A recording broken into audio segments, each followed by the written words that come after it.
Hello, everyone. Welcome to a new episode of Econ Prof.Podcast. Today, my guest is Fabrizio Ferrari from Italy. Hello. Hi, Fabrizio. Hello, Akin. Can you hear me? Yeah, totally. So, today we're going to talk about vulnerabilities of Italian economy. Why Italy was hit by coronavirus relatively more than other European countries, and how it's going to cope with it. So, can you briefly explain us? Can you give us an outlook about Italian economy now? Yeah, of course. Of course. First of all, just let me make a brief disclaimer. I will talk about economy, no epidemic, no physician Yeah. things whatsoever. So just about economic facts. And as you mentioned, Italy is probably the worst equipped economy in the European Union right now to fight against this coronavirus economic shock.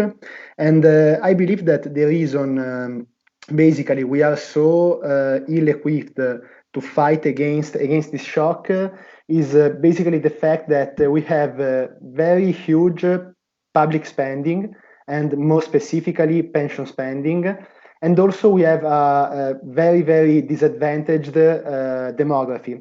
And why do I say it? The reason is that well, first of all, when it comes to demography, I don't know how many people are aware of this fact, but Italy is the second oldest country in the world. Okay, so we have Japan, which is the country. And what do I mean by old country? An old country is a country wherein you have a huge share of people above 65 years old. Okay, older than 65.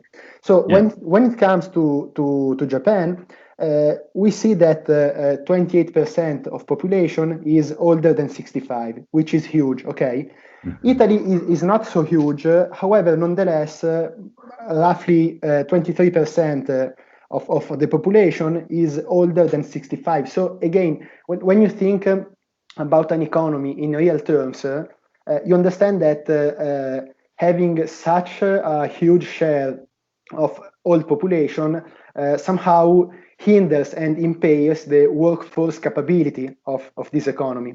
Okay, this I believe is the first reason why Italy will somehow be hit more strongly than other economies. However, one could say, we see Italy being such an old country, but we see also Japan, which is older, and Germany and Greece that are more or less as old as Italy is when it comes to this share of above 65 population. Okay, here comes what I believe is the main historical fact of Italy long-lasting decline. Okay, and I think that the main reason, the main historical reason why Italy is in such a bad shape when it comes to economics, politics, social facts, whatsoever, is the kind of intergenerational social contract we have been building in the last 40 years. Why? Well, what you can see if you look at pension spending in Italy is that, if we stick only to the last 20 years, pension spending in Italy has always been above 13-14% of GDP, even reaching some spikes of 16%. And spending 16%, 1/6 of GDP in pension spending, of course, you have a country whose public finance and public spending is hugely skewed towards older people, and this has a huge bearing on the capacity, the capability this economy will have to invest in human capital and physical capital. You do not have resources enough in order to, update the economy and how the workforce can perform, and so on and so forth. And that's why I do believe that when it comes to labor productivity in Italy in the last 30 years, basically we see no growth at all. We are stagnant since 1995, I believe. And that is a huge problem, because if you look, for instance, at Germany and Japan, different economies, but same demography, they made different choices. They decided not to spend so much in pension spending. And for instance, you see Japan and Germany right now spending roughly 9 or 10% of GDP in pension and transfers to old people. So you understand, this is sort of, I would say, the key point in understanding Italian weaknesses and Italian economic vulnerabilities in the last, let's say, 40 years. That's the first fact. The second one, strictly related to this, is that we have very, very huge taxation. And you know that when taxes are too high, they somehow tend to discourage entrepreneurial activity. You start discouraging investments, you start discouraging research and development, and so on and so forth. And again, if you look at the average level of taxation in Italy in the last 20 years, you see, of course, we are very, very well above the OECD. OECD is the Organization of Economic Cooperation and Development, okay? We are very above their level.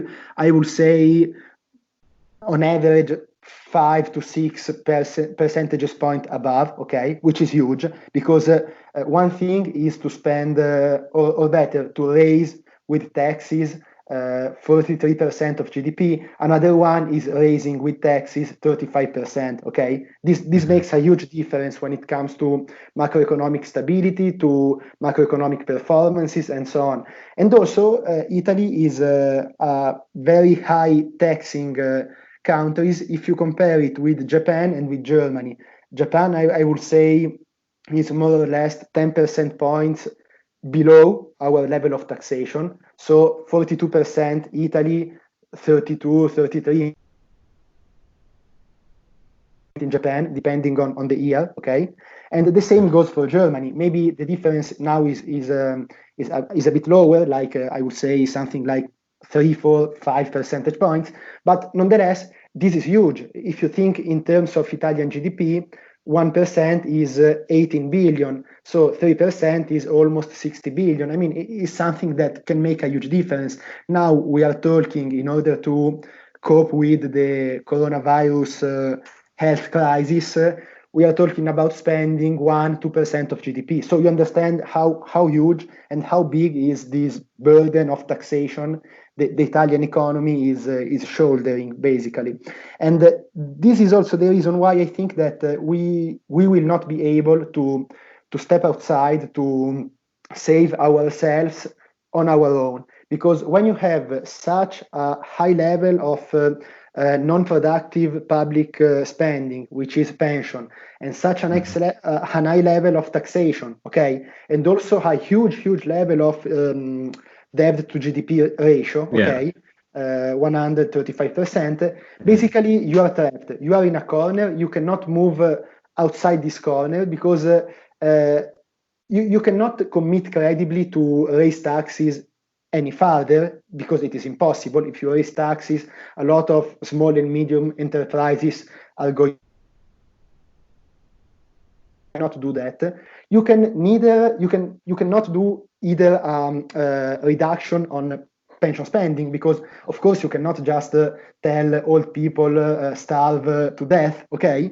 And so basically you are trapped, and this trap, this hole you entered in has been somehow digged by the politicians governing Italy, I would say, at least from 1990 up to 2010, okay? Then probably it was already too late in order to intervene and solve this mess. But so you gave examples from Germany and Japan. These are also very old. They have also old demographics. Yeah. They also when we look at the data, we also see that they have also high debt to GDP ratio.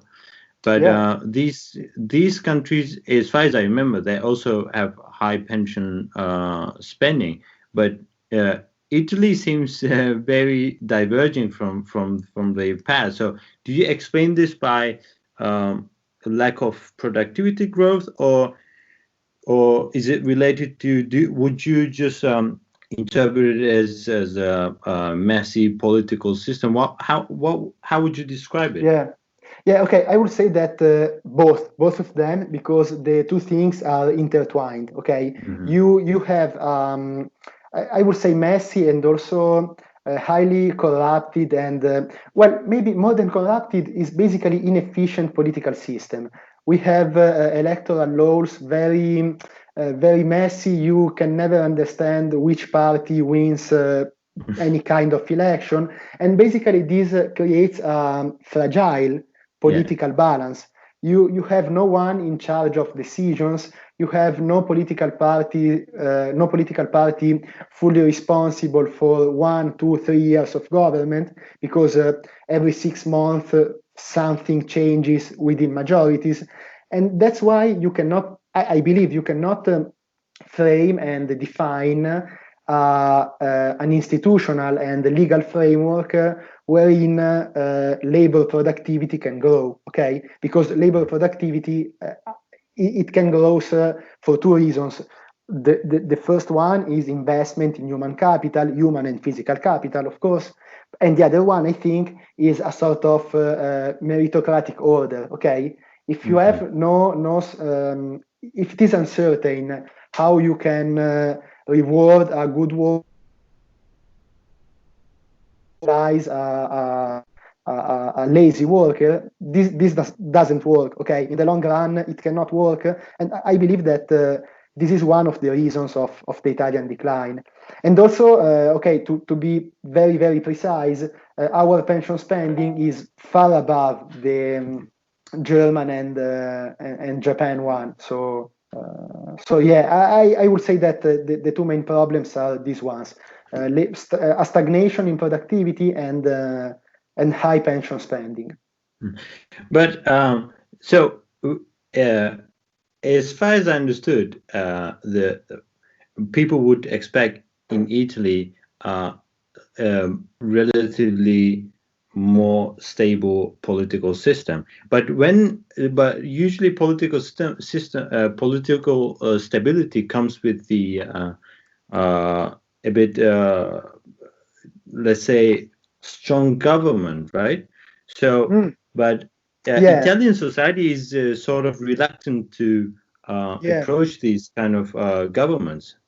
So it seems to me a bit contrasting views, huh?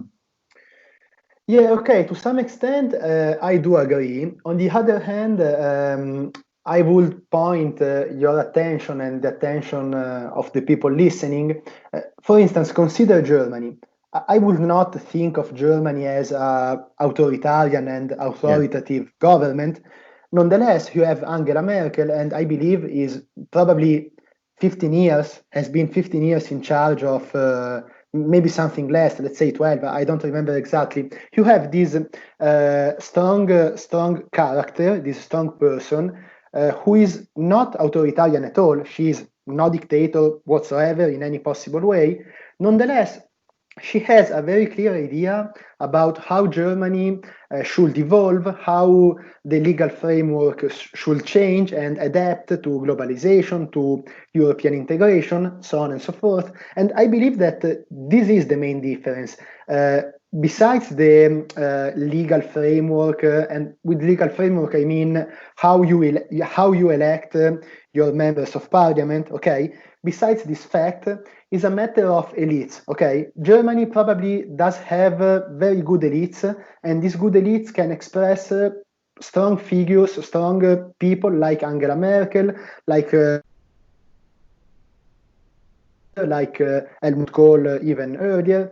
Italy cannot, and honestly, I don't know the answer. Maybe it's something about the educational system, but I am not so sure, and I believe that nobody can be really sure about why Italy is expressing such a poor political class. I don't know. Honestly, I do not know. I can only say that I see countries outside Italy, like Germany, like also Japan in many ways, and they are able to express much better political classes. Mm-hmm. Okay. So thank you for your participation, Fabrizio. And thank you for having me, Akin. It was really useful conversation, and thank you for all your opinions. Thank you.